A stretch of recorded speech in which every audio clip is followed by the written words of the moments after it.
Welcome again to the Trainer Trainer podcast. This time, for the second time, talking to Dan Dworkis. Why? Because he's coming to the Netherlands, and he currently made me very interested in mission critical teams. So there is, I think, a lot of things to speak of. But I sent you a yes or no question from a woman, Heidi, who also talks at the Dutch conference. And she talks about doctors' well-being, and that's a topic I'm becoming more and more involved in here in the Netherlands, because I spoke to a lot of your colleagues, and there is the performance under pressure part, which fits nicely into your PPR cycle, but there's also the recovery part. And she talks about how to start a conversation about well-being, and is it even taken seriously in the world of the doctors? But before we answer that question, maybe I just forgot. Can you please a short introduction, because for the doctors in the Netherlands? Yeah, Absolutely. I just skipped that anyway. No, I love it. That's great. Yeah. Let's jump right in. Absolutely. So hello. Hello. Yeah. I'm Dan, and it's great to see you again. It's great to be on the podcast again. Thank you for having me. It was an awesome conversation last time. I'm really looking forward to this again this time. Just for the record, because of the time zone differences, I woke up and just got those questions a couple minutes ago. So No problem. just, we'll see what comes out of that. Yeah, But yeah. in any case, performance under pressure, right? That's the way that all of this works. So Yeah, exactly. so for folks that I haven't intersected with before, how you doing? Nice to meet you. Excited to jump into it with you. My name is Dan. I am an ER doctor by training. These days, my primary role is as the Chief Medical Officer of the Mission Critical Team Institute. And I'm sure we're going to dig into that a lot at a really high level overview. The Mission Critical Team Institute exists to help mission critical teams succeed, survive, and be sustainable over the course of their operations. And it's really that triple mission, right? Success, survivability, and sustainability that powers the core of what we do. And that gets a lot into high performance decision making. That gets a lot into systems that support operators that make high performance decisions. That also gets a lot into the life cycle of operators and of teams, right? How do you not just go out and do a thing, but how do you successfully come home from that thing, right? How do you successfully be a human being in between those things and as much as possible during those things? And how do you create rich systems that allow people to live long periods of time doing what they love and doing it well? And I think that's where that sort of butts up against this idea of well-being, which is a really hard to define word, right? So, I saw your question about, you know, physician well-being. Is it being taken seriously, and how do you start that? And I think the first question is like, what do we even mean, right? What do we even mean by well-being? Right? What are we pointing at? And the model that I would suggest that we've been working a lot with in Mission Critical is the difference between service without sacrifice and service without self-destruction. And these are two very different concepts, right? So most of us who are in the world of mission critical teams have chosen a path where service is required, right? We are here to serve. We're here to serve the people. We're here to serve our communities. We're here to serve what we hope is the higher good. And that service demands sacrifice of us. To do that work, we have to sacrifice. Sometimes that's time and energy and sleep, right? Sometimes that's a lot more than that. Sometimes that's injuries or even worse, time with our families, all sorts of things like that. But drawing the difference between sacrifice, which is potentially a necessary part of our service, and self-destruction, which is the unnecessary and extraneous addition of friction and stress and destruction in our lives, I think is a really important place to start. I just threw like 10 ideas out there. So does that all make sense? And then we can connect them back together?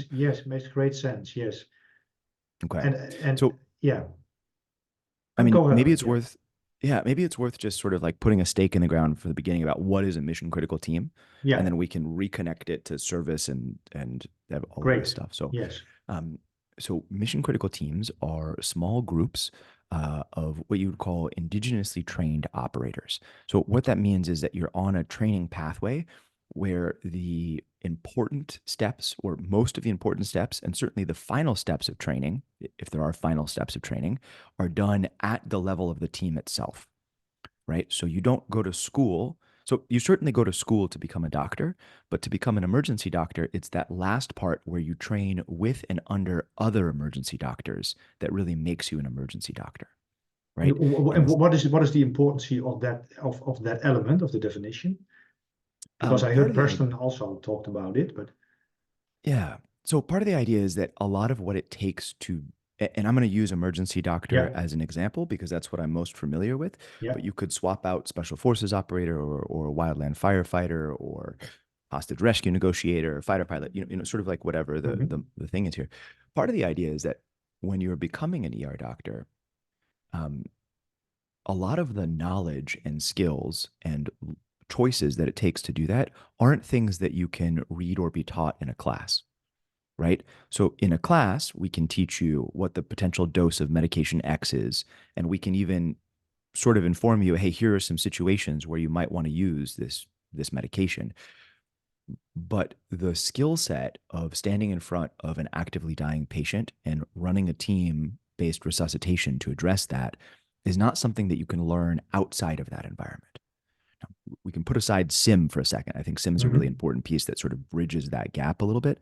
But even that, you're simming with other people that are in that life. So, one is the type of knowledge that we have to transmit, the types of skills we have to transmit. And within that are what Preston always talks about. Preston's the head of the Mission Critical Team Institute, always talks about this idea of the tacit knowledge transfer problem, right? So this is knowledge that is inherent and almost hidden from our own view. We were talking about Brazilian Jiu-Jitsu before we yeah, sort of turned on the camera here, and I think there's a lot of that in Jiu-Jitsu, right? We can show a move, but how do you teach the part that maybe you don't even know how you do it, or you don't even know why you do it that way? It's yeah, just intuitively what feels that way. So part of our job is to transfer the explicit knowledge, which requires living in that space. Part of the job is to transfer the tacit knowledge, which is hidden, hard to describe, but crucially important for doing this high stakes work. And part of it is that when you are on the path to becoming an ER doctor, you're not just trying on a new set of clothes, you're also going through all these internal changes as a human being, right? The constant exposure to life and death, the friction about that, the understanding the connection to and working with suffering, right? All of that stuff requires this change. And you need to be around other people that have been through some version of that change yeah. So because they can guide you. that is what makes up the. I'm not calling the word correctly. Indeed, how do you speak? This is a very difficult In word for it. For Yeah, Dutch. indigenously trained, right? Yeah, The yeah, idea that you're trained by the people that do the yeah, work, right? The word is communitas, the yeah, people who are the community of practitioners. yeah. So that's a big part of mission critical teams. Yeah, That yeah, yes, with an asterisk, right? So, like, yes, it's a big part, but frequently we are seeing a change in the way these teams come together.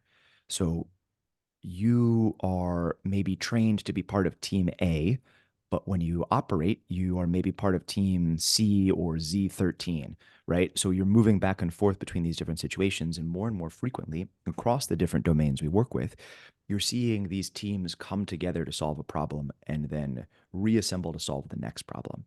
So in that case, you're not actually trained by the team that you're operating with. mm, So there's a bit of yeah, nuance in that, yeah, right? Um, but as you're achieving what I guess we could call sort of your primary skill set, whether that's operating in one form or another, that part of that training is done with the people who are at the cutting edge doing the work. yeah. So mission critical teams are trained and educated in that way. And what are, because there isn't definition, eh? What are more Mhm. elements of that definition? So we have groups of people who are trained to do this particular skill set, and the part of their training is with the frontline operators. And what they're operating on, what they're going to do, is to solve problems that are incredibly high stakes, usually life, death, or catastrophic failure, and that those problem sets are worked on in uncertain, rapidly adaptive, and time compressed environments. All right. And so the number we usually throw around to sort of just put a flag down is about 300 seconds or less is usually the time frame that mission critical teams operate decision making cycles in. Yeah. Yeah. And yeah, can So you you zoom out, right? yeah, Yeah. Let's yeah, just toss a couple examples out there, right? So yeah, this is an emergency doctor who gets a call that says there's an incoming gunshot wound, patient suffering from a gunshot wound, and they are rapidly dropping their blood pressure.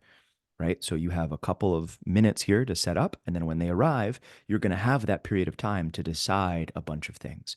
What's actually happening? We don't know. There's so many variables. There's so much uncertainty. The situation's rapidly evolving.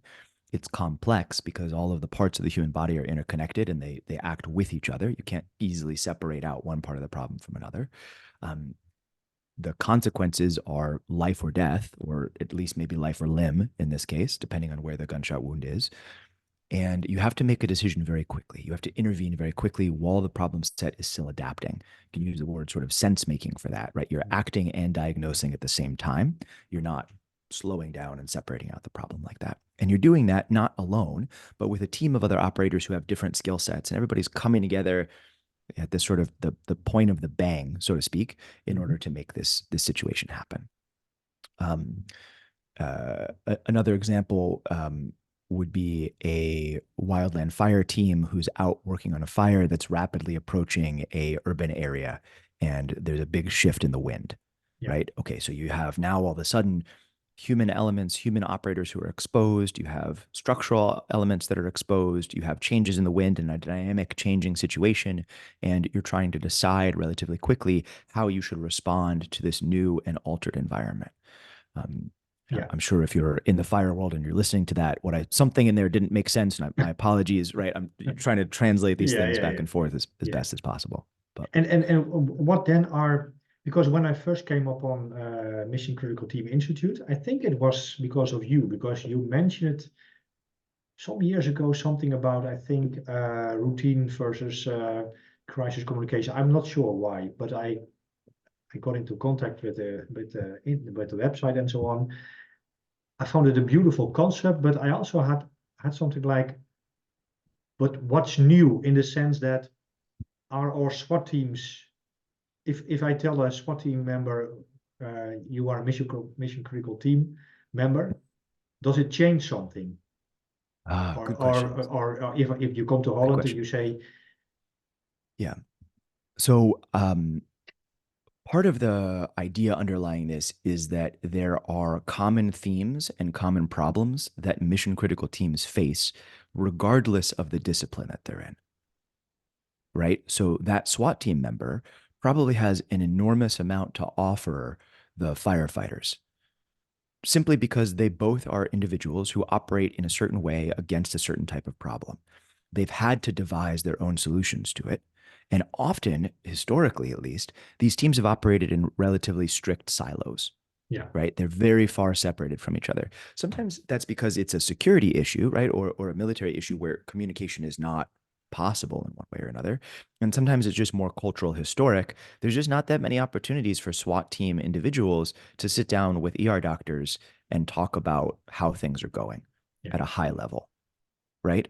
And so the idea behind a lot of this is, well, we're having all these local pockets of knowledge, but the problems are really um, similar across all these disciplines. So how do we do it?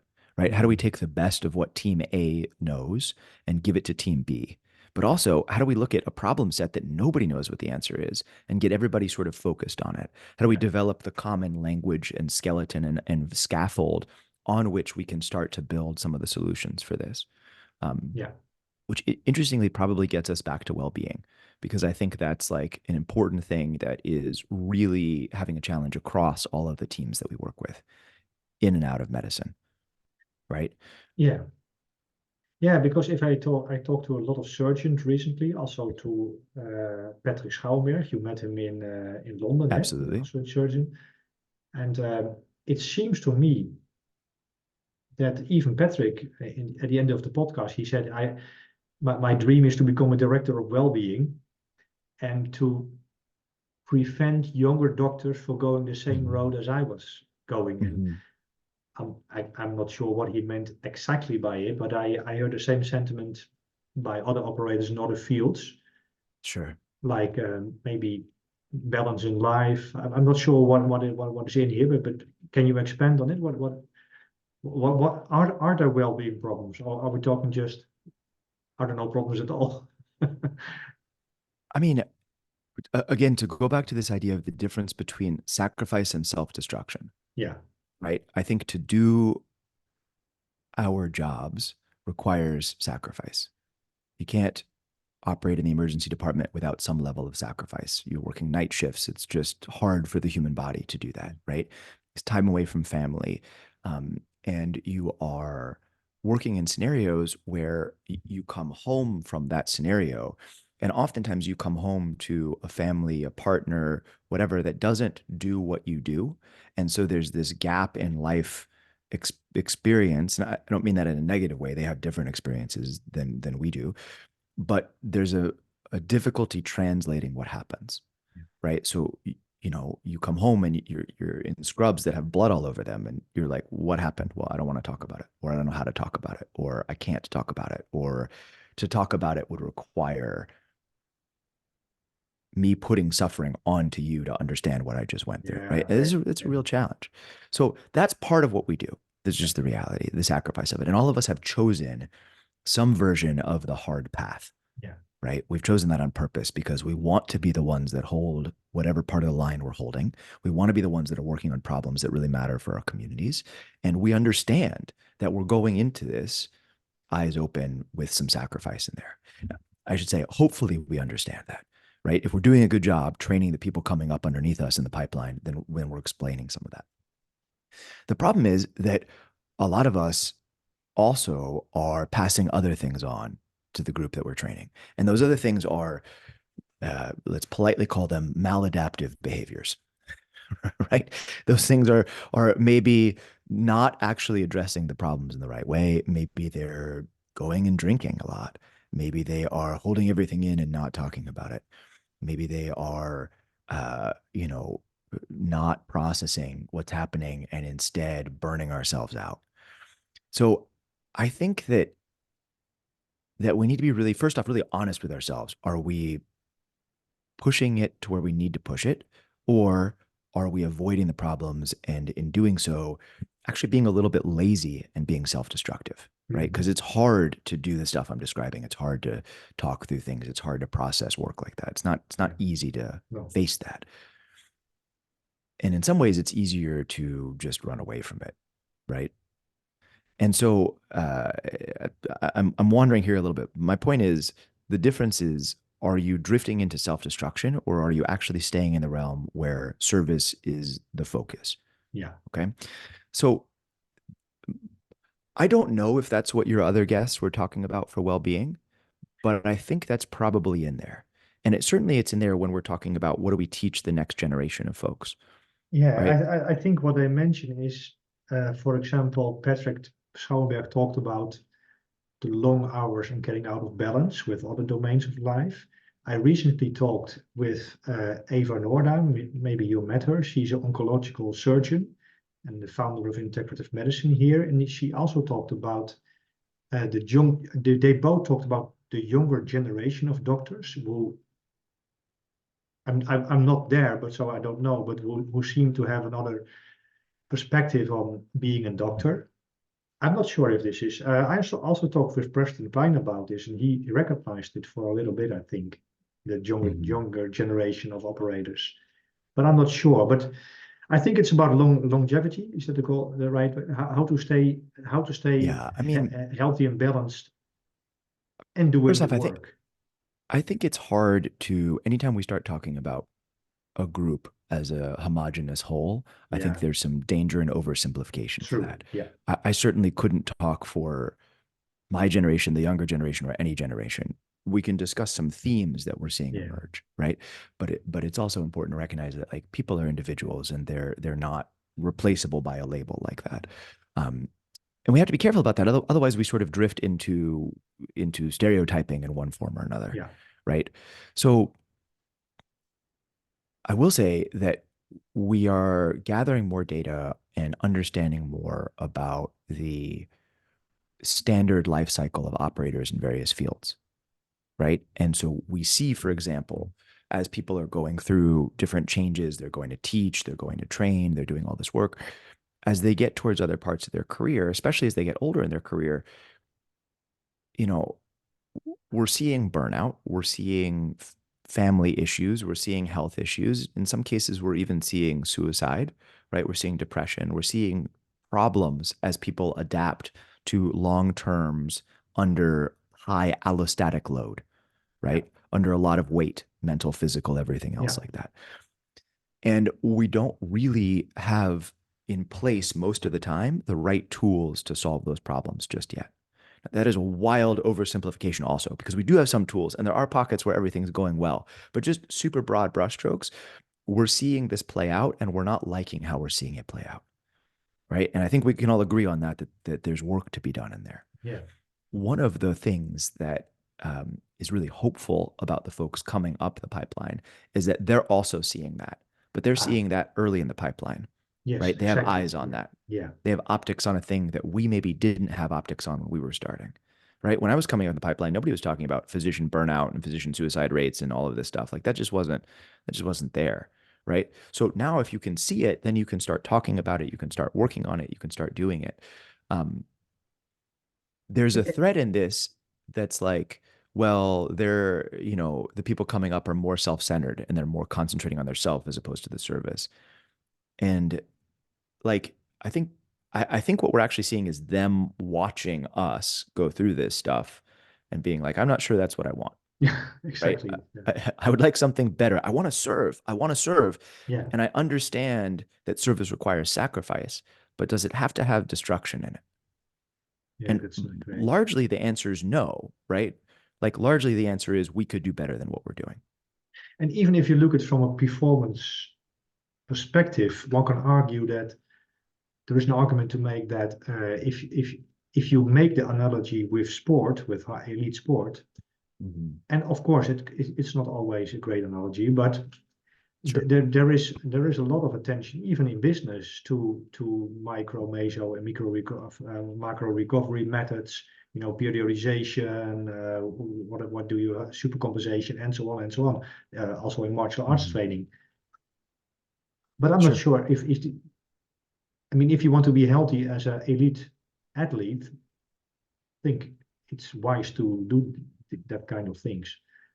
Yeah. So, is there something to learn from that, or is it already in place? I'm not sure in Oh, certainly. medicine. No. I think we're relatively behind in medicine when it comes to that, right? Like I think that there's a lot of room to grow into learning from our colleagues in other fields about longevity, performance, recovery, all of that stuff.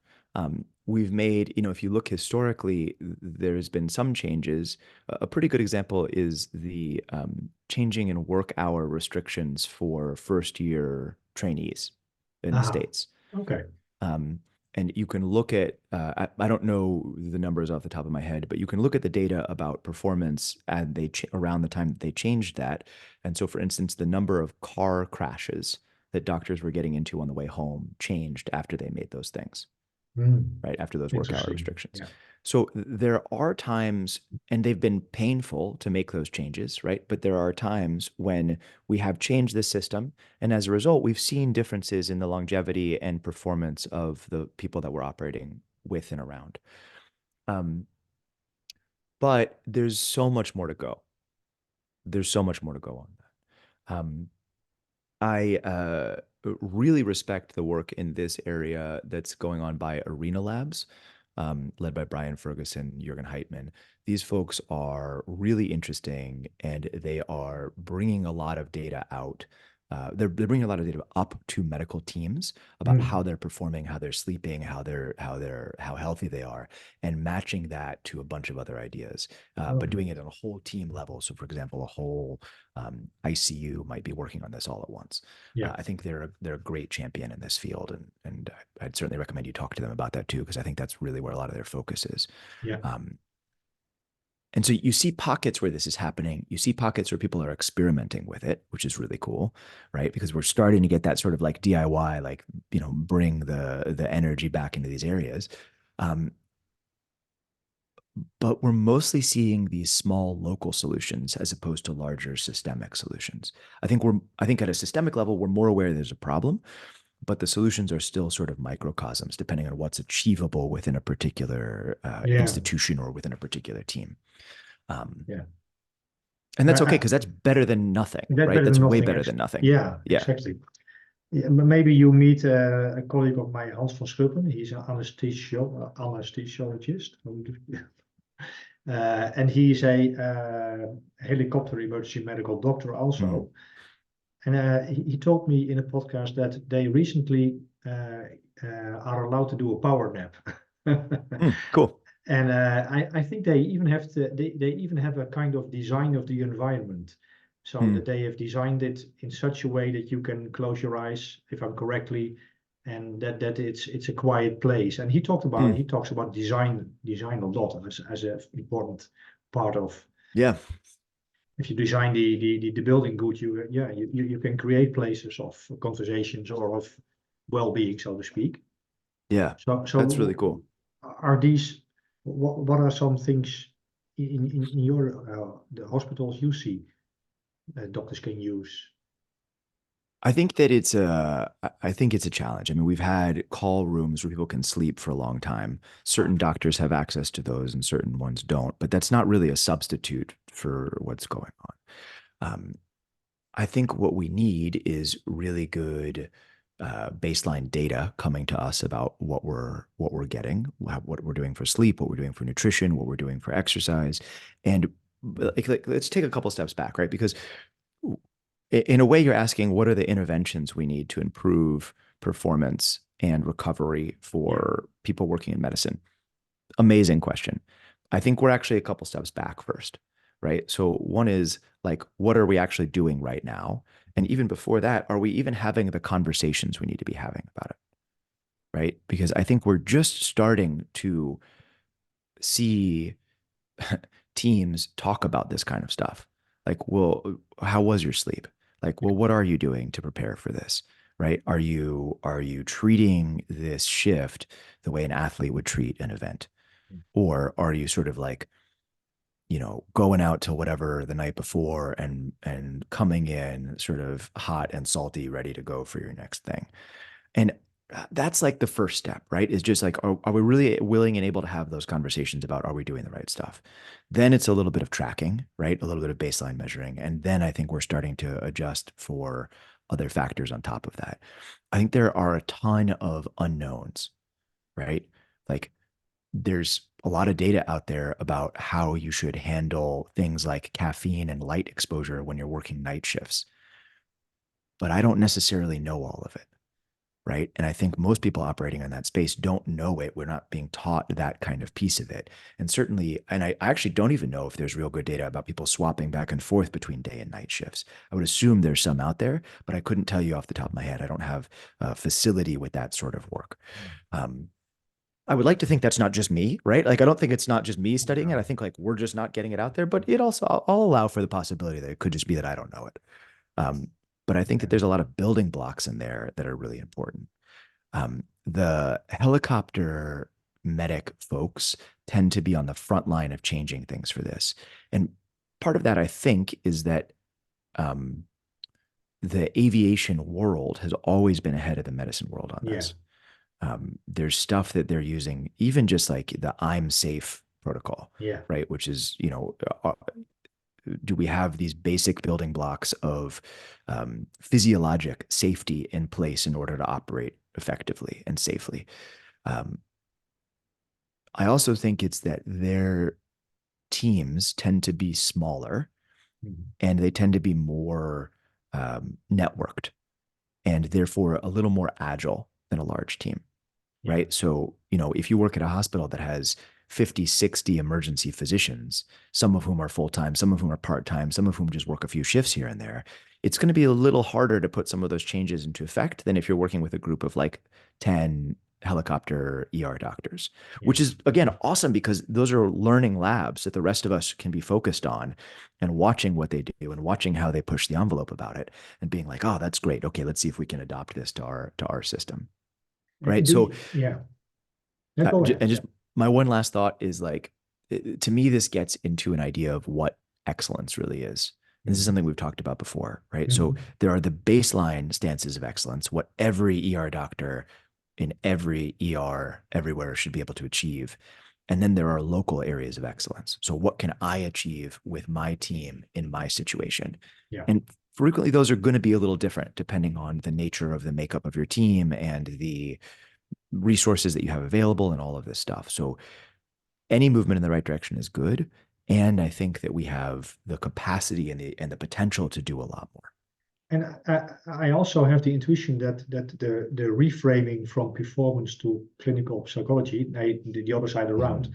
most of the time it's talked about in preventing burnouts and so on. And that's by definition, it's important, but you can also say, I mean, as a jiu-jitsu fighter, you are proud to have a good night of sleep. If you look Mhm. at UFC Embedded, they show you all those recovery methods. There's no one saying, oh, you're a pussy. I mean, Yeah.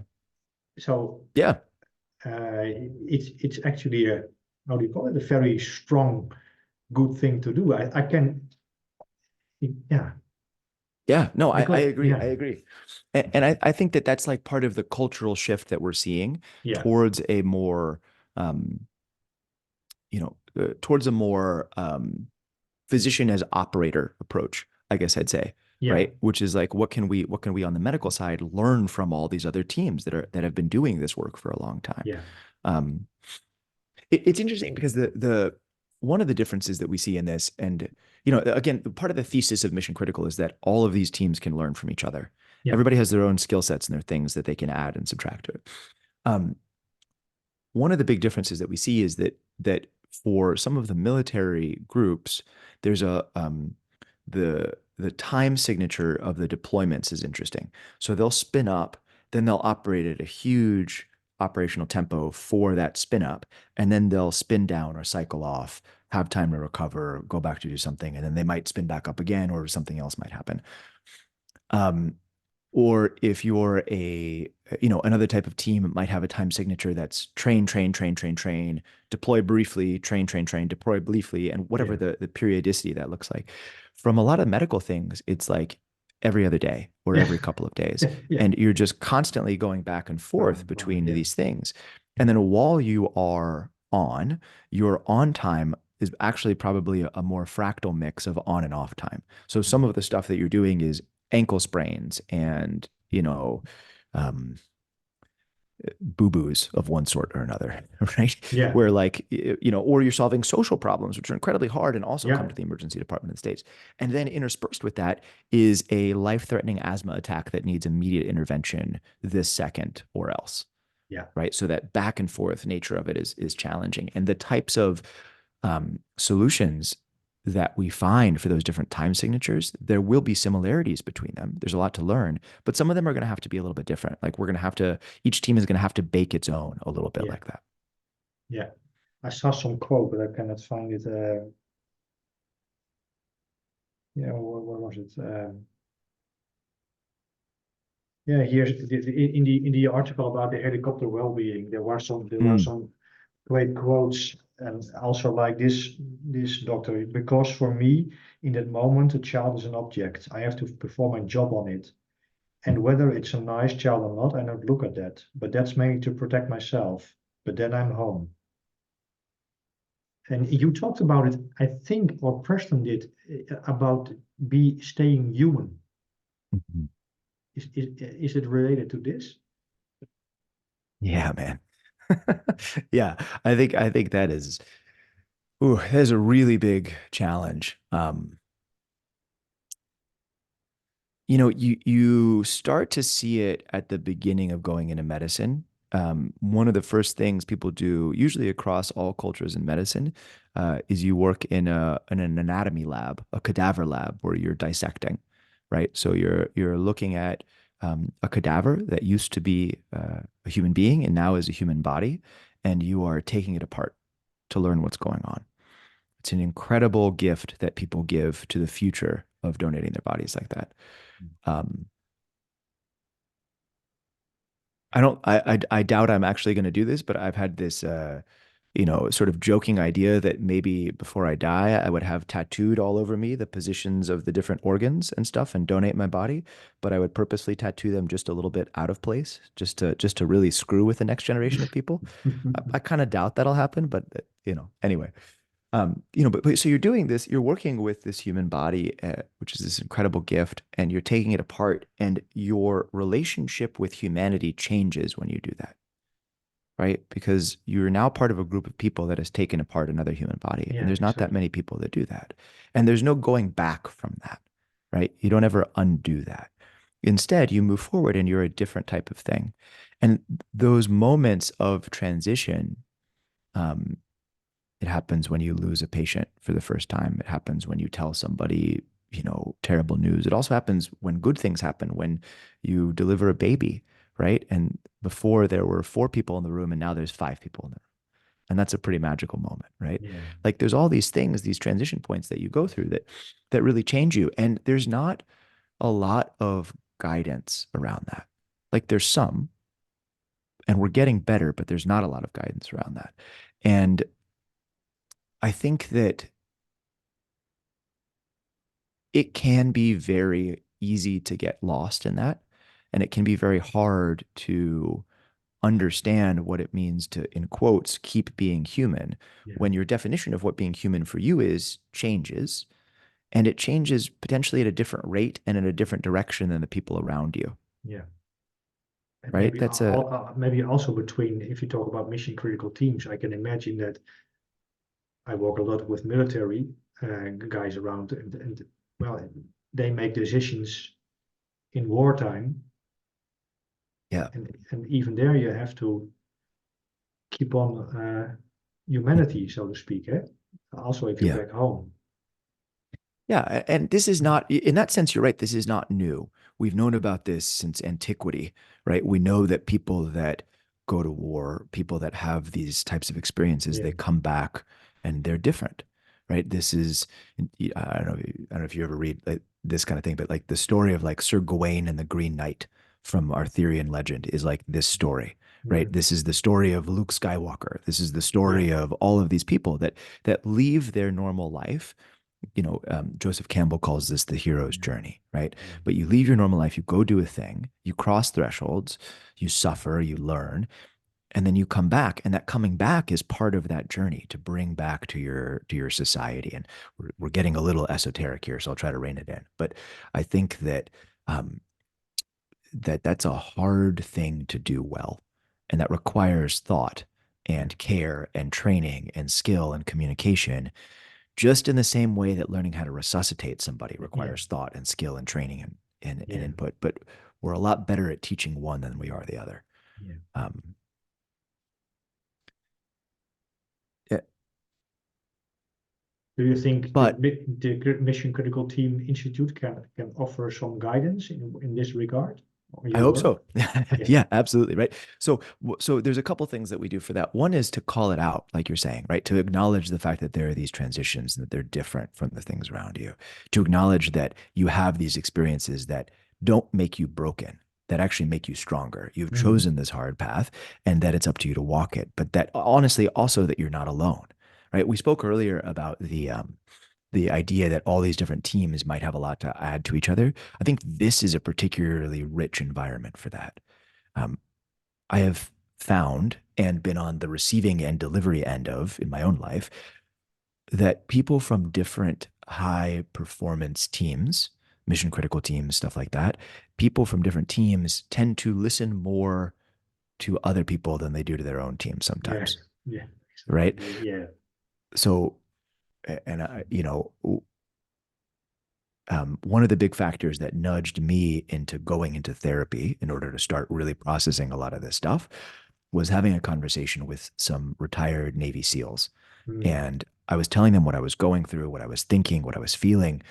And one of them puts his hand on my shoulder and goes, Dan, what you're doing is really hard.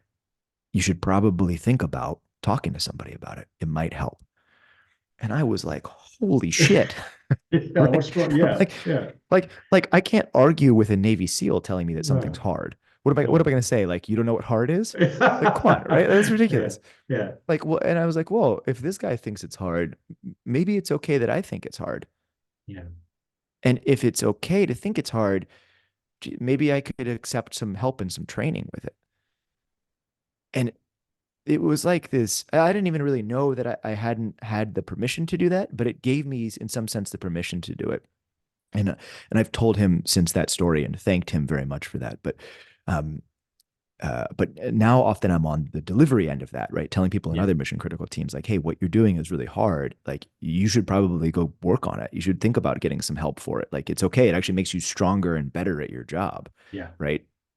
Um, and I'd like to think sometimes they're like, oh, that crazy ER doctor said it's hard, so maybe it's hard, and I can sort of work on it a little bit.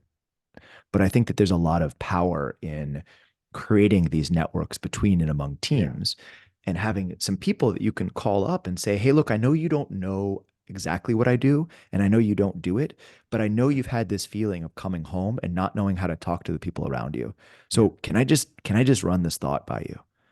yeah. That's Wow, great. like, what a huge positive change that would Yeah, be, yeah, right? And that we're seeing that start to come up for it, right? We're seeing these networks being built. I think this is an example of it, right? Like, all yeah, of a sudden we're talking about this, yeah, in ways that, like, we wouldn't be talking about it otherwise, right? And that's certainly, like, the technology is helpful for us to do that, but it's not just that.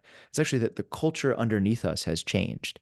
10, 20 years ago, if we had the opportunity to talk, this isn't what we would talk about, no, right? We no, would talk about, oh, how hard is your training? My training's yeah, this hard, right? Like, yeah, how much are you yeah, lifting? Like, yeah, which is important and fun, but yeah, of missing some course. of the Yeah, real richness and the real point of that in yeah, there. Um, so I think that's a real source of hope for me, is that we're seeing those connections start to make big differences, and that we're pushing that discipline of connecting and digging in with this kind of stuff. We're pushing that earlier into the pipeline, yeah, right? yeah. I had the great opportunity a couple of weeks ago to run part of a transition project for medical students, right? So these are students who are just becoming doctors. They're just Hmm. about to hit this next stage of their life. And to come in and talk to them in that moment, in the weeks before they're going to become a doctor, and say, hey, I'm so proud of you. Welcome to the family. You're part of this unique group of people. Here's some of the stuff that you might not have heard of that's going to happen. You're going to Yeah, have trouble when you come home. You're going to do this. You're going to fail to take care of your patients. You're going to see suffering. You're going to see death. You're going to encounter situations where it doesn't matter what you do, your patient's going to die. And you're going to have to go to sleep after that. And you're going to have to wake up and do it again tomorrow. So, how are you going to do it?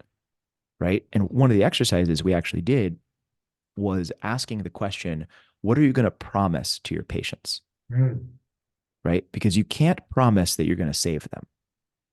It's not under your control. Unfortunately, you can't even promise that you will take all their pain away.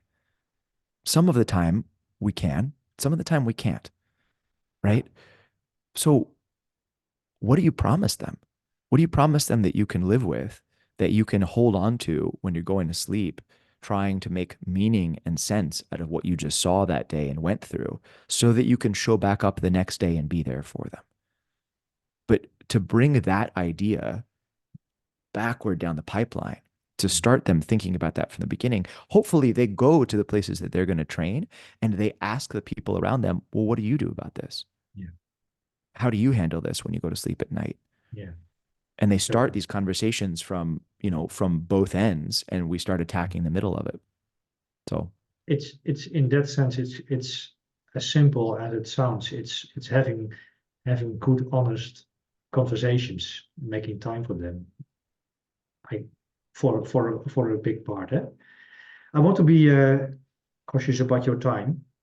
Um, speaking of, yeah, yeah, what can a Dutch because you're coming to Holland. I saw the yes, Dutch conference. Is this for absolutely. emergency medicine doctors? For is it? The Dutch North Sea Emergency Medicine Conference. Yeah. Yeah. And Okay. it is an awesome group of folks. We're going to be doing a couple of talks around team dynamics under pressure. There's a pre-course we're running that is going to do some team and some individual based performance under pressure work. Um, just a great chance to meet other folks in the area and get a chance to see what's going on and hope to create some of those connections like we're Yeah. describing in there. And with regard to your work for the Mission Critical Team Institute, what can doctors in the Netherlands expect from that? I mean, in a general, broader sense, eh? Yeah, I mean, I think what we're seeing, and part of the reason that this work is so important to me on a personal level also is that we're seeing the creation, as it were, of mission critical medicine, right? The idea that medicine should be functioning like mission critical teams. Right now, that's been there for a while. There's been individual doctors and individual teams who have come on board within the Mission Critical Team Institute universe. But I think we're seeing more and more some of the core questions of what we're facing uniquely among the medical world come out. And some of those are skills that we have to offer folks, right? We have the ability to talk about our experience operating in incredibly rapid operational tempos, incredibly rapid failure tempos, right? We're exposed to failure at a rate that's a lot higher than I think some of the other mission critical teams are. We're exposed back and forth between the ordinary and extraordinary world at a speed that a lot of people are not exposed to. And a lot of that is the questions and what we need help with, right? So how do we operate within the world of medicine as it is? How do we operate across different disciplines within medicine? How do we figure out how to best take care of patients and catch the leading edge of medical knowledge while also protecting ourselves as human beings and continuing to improve our rate of survival and sustainability? So there's these really cool questions coming out in the field of medicine. How do we do it? Right. Well, part of it is we have conversations like this, right? We start talking with more and more teams. We start getting that out there. There are mission critical summits that we run across the world. One in the US, one in the UK, one in Australia and New Zealand. If you are on one of these teams and you're interested in participating in one of those, please reach out to us at the Mission Critical Team Institute. It's missioncti.com. And I'm Dan at missioncti.com. My hope is that as we keep growing this, we'll start developing this worldwide community of medical practitioners who are operating in these spaces, and we can start having these far-changing conversations, start sharing these techniques that we're using with each other, and really increase the speed and pace of innovation as it comes to the success, survivability, and sustainability of mission-critical medicine teams. Yes. No, well, then, thank you so much. And did I forget anything to ask you? Oh, I'm sure, man. We'll do another round again soon. Absolutely. Like there's, none of this is fixed. And I guess that's the last thing that I would say from this is that that we need, a lot of these questions we don't know the answers to.